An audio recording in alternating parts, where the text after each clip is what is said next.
Hey guys, welcome back to the channel. In this episode, I am gonna have you walk with me through Derinkuyu. This is the largest excavated underground city in the world. This is located in Turkey's Cappadocia region. Now, this extends 279 feet below the surface, also equating to 85 meters, or you can also compare it to a 25-story building. It was rediscovered in 1963 when a local resident uncovered the hidden room during home renovations, leading to the revelation of a vast network of tunnels and chambers. I have to say, I was a little claustrophobic before going in, but afterwards I realized how claustrophobic I truly am. Look at how narrow these walls are. Now this lady's coming up, and literally there's only one way up and one way down, and she has got to squeeze through me to get down. At this point, I am contemplating if I want to go down any further because I don't know how many people are going to want to come up. That part, that's what made me a little claustrophobic. Anyways, back to talking about this wonderful marvel of a city. This city is believed to have been built by the Phrygians in the 8th through 7th centuries BCE and later expanded during the Byzantine era. It served as a refuge for up to 20,000 people. Yes, you heard it right. 20,000 people were living beneath the earth's surface, along with their livestock, their supplies, during times of invasion and religious persecutions. Derinkuyu's complex infrastructure also includes stables, cellars, storage rooms, refectories, chapels, and even a religious school. This city is well ventilated through a system of shafts, and a 55 meter or also 180 foot deep ventilation shaft also functioned as a well preserving water to both the underground inhabitants and the villages above. This is truly a marvel. So just when you think you've reached the bottom, it just keeps going and going and going. And when you're first going into it, you really don't know how much further it's going to drop down. I swear I was wanting to turn back many, many times. One of the unique features of the Derinkuyu is its massive stone doors, which could be rolled into place to seal off the city from invaders. Each floor could be closed off separately, enhancing the security of its inhabitants. Today, visitors can explore 8 of the city's levels, experiencing firsthand the integrity and resilience of its ancient builders. All right, so I'm going down to the underground city. A nice, wonderful tour group in the back of me, making it really nice and loud. Helping the acoustics in the building. Oh, watch your step. What? All right, here we go.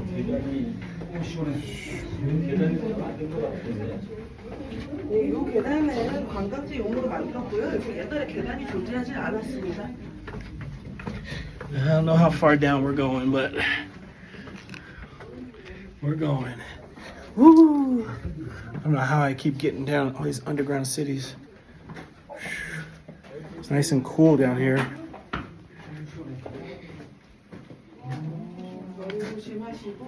me get in front of you, please. This is the kitchen.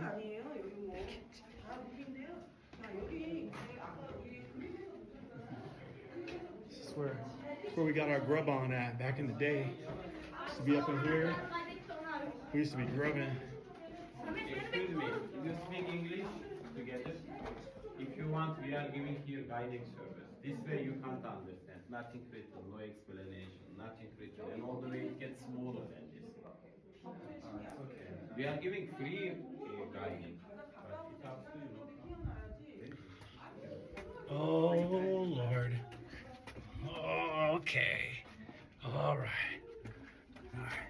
Yep.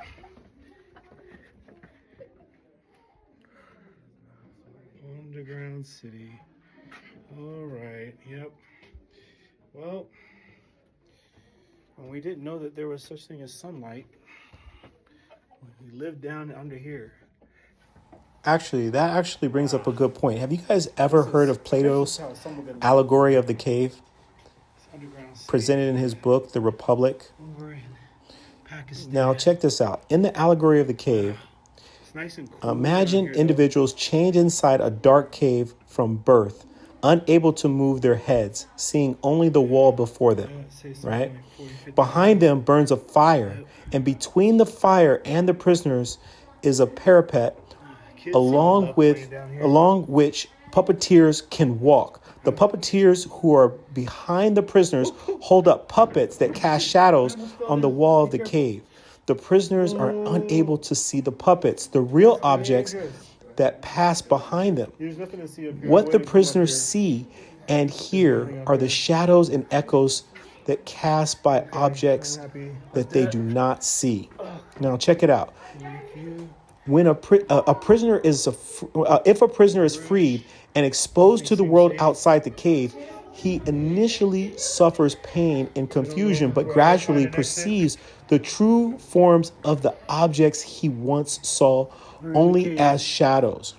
Upon returning to the cave to enlighten the others, the freed prisoner is met with resistance and hostility as the remaining prisoners cling to their familiar shadows, fearing the unknown reality. But check this out. The allegory underscores the journey from ignorance to knowledge, highlighting how education transforms the soul, guiding it from darkness, which is ignorance, to light, which is knowledge. It reflects Plato's theory of forms, suggesting that the material world is a shadow of the true reality, which can only be apprehended through intellectual reasoning. The allegory critiques the human tendency to reject enlightenment and cling to familiar illusions, emphasizing the philosopher's role in guiding society towards truth, despite resistance.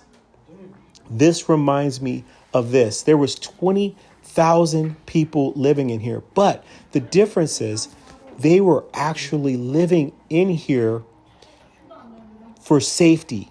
They were living underground so they weren't persecuted by the soldiers up above.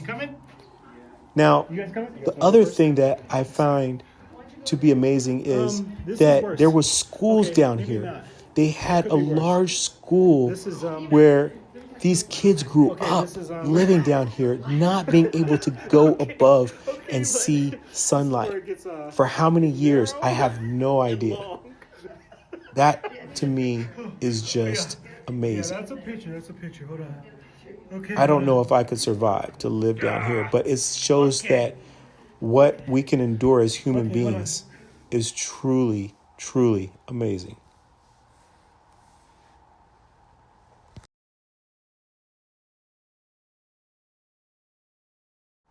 If you're ever in Cappadocia, Turkey, I highly recommend you guys come check this out. It's definitely a marvel everybody should see.